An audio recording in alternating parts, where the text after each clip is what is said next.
here. Thanks for tuning in the Roop Lecture Series. Well, I trust that you're home like everybody else, enjoying your time off, maybe avoiding germs, maybe working from home. I don't know, but thanks for tuning in. And while I've been here, I've been doing a little bit of research on some of the data electronic technology. As you know, we've been talking about that coming from China and the social credit system originally, and now we're seeing that the same technology is being used during our pandemic time in a variety of ways. And so that's what I want to talk about today. Of course, in China, the epicenter where all this broke out, we're seeing that there are a lot of measures, depending on what city you're in. A lot of measures are being instituted using the data technology. And they have an advantage in some ways because WeChat, like we mentioned, WeChat and Alipay, they've got a couple different platforms that pretty much everybody uses. And so, when you go to the store, what we're finding is that you also have to scan in your location. You've got to be able to, it's like a timestamp of where you are and what you're doing. And you won't be buying anything without it. That's how it is in some of the stores over there in China. So they're keeping track of people, not just mobile tracking, what we have here where they're collecting our data, but literally you're checking in. And there are some other countries in Asia that have similar types of checkpoints, kind of digital checkpoints, so to speak. They also have in China smart helmets that their security people can wear that will take body temperature. So you can be passing by in transportation, whether it's airport or train station, whatever, but they can monitor a large amount of people using these smart helmets and be able to find very quickly some people that may be sick that would be traveling that shouldn't be traveling. So that's pretty helpful for monitoring the people over there. They're also using drones for surveillance. So places where people need to be in complete lockdown, they are using drones and artificial intelligence to be able to monitor the people and their whereabouts and who's moving around. And so it's, on the one hand, pretty cool stuff, very helpful with, they have over 1 billion people, so obviously there's just not enough police to be able to watch everybody. But at the same time, as we're getting more creative, and we can see over there, the technology is becoming more and more invasive. And so, we've got some things to consider. Looking now at Singapore, Taiwan, Hong Kong, and places like that. These are places that went through SARS back in 2003. And so as a reaction to that, they have already, they've changed their laws. They've included some mandates, whether they are stay at home, work from home mandates already. Quarantining, where you have to quarantine order, you're ordered to stay there, and they have levied really big fines for people who break that. And that's already in place. They've already got plans in place because of SARS. And so I think they've been able to get ahead of the ball game, control it a little bit better. We are seeing a resurgency a little bit in some of these places of the virus, spread of the virus. So we'll have to continue to watch that.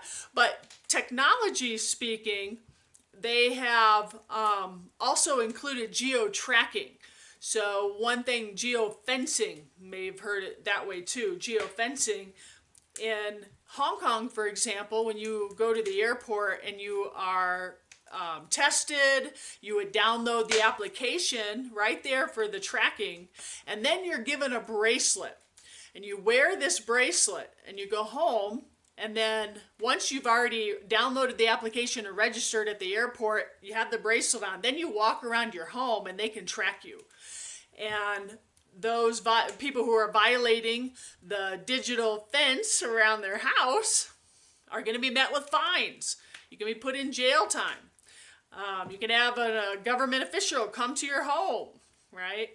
And so they've already given out about 32,000 of these on average. They're still using the bracelet. It's been effective for them to be able to keep people at home. You're supposed the best way to reduce the spread is simple quarantining or social distancing. And So all this technology then is really just to enforce that, track it, monitor things like that. And they've had varying degrees of success.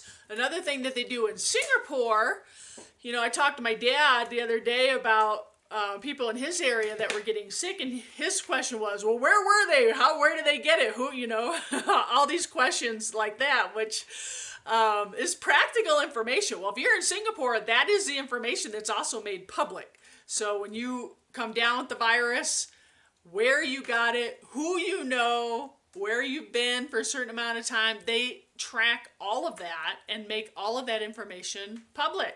And there are companies then that will make this information available to everybody. And so that helps. Having more information is helpful. It's very helpful.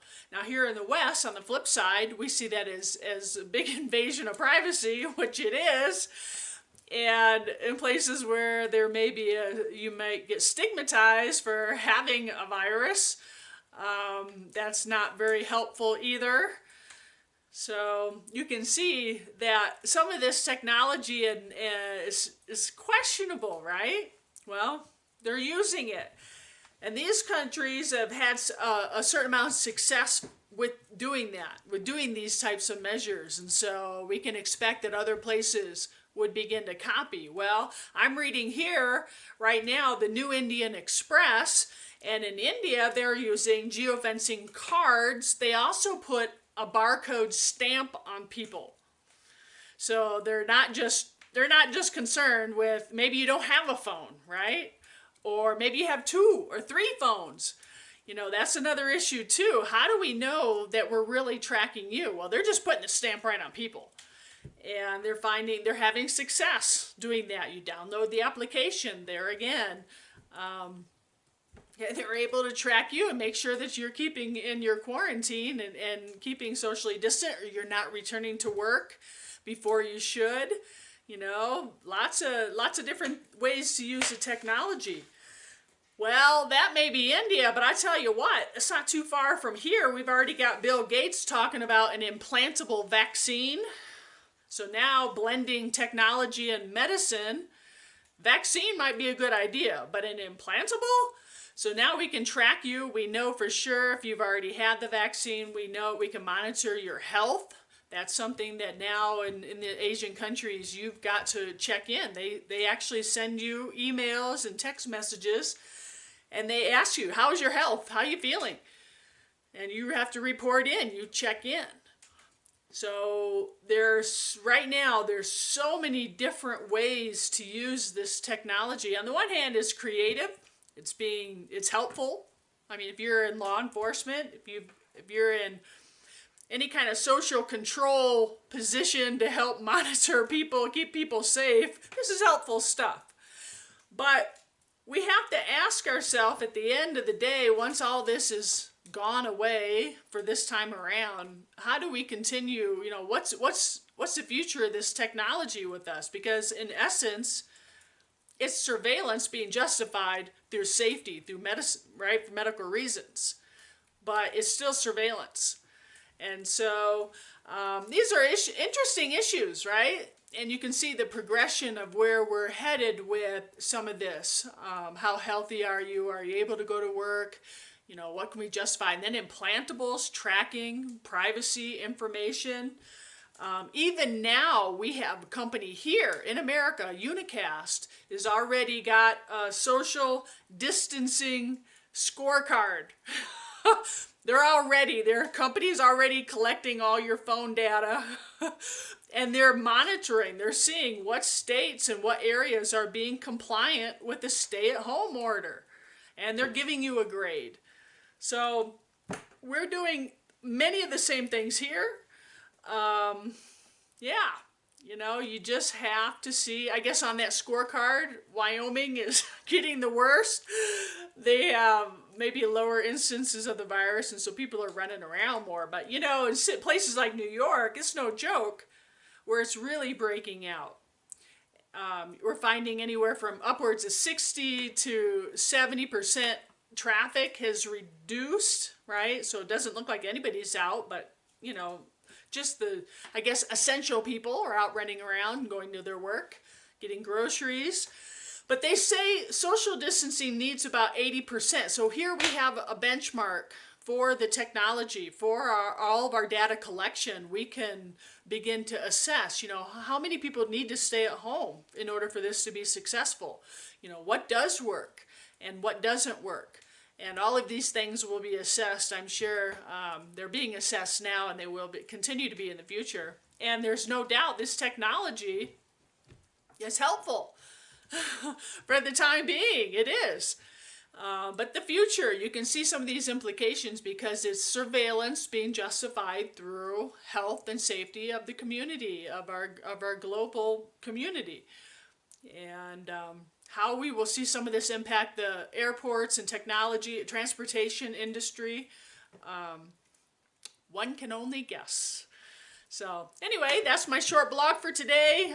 Thanks for tuning in. I hope you stay healthy and safe. And we look forward to talking with you again in the future real soon. Bye-bye.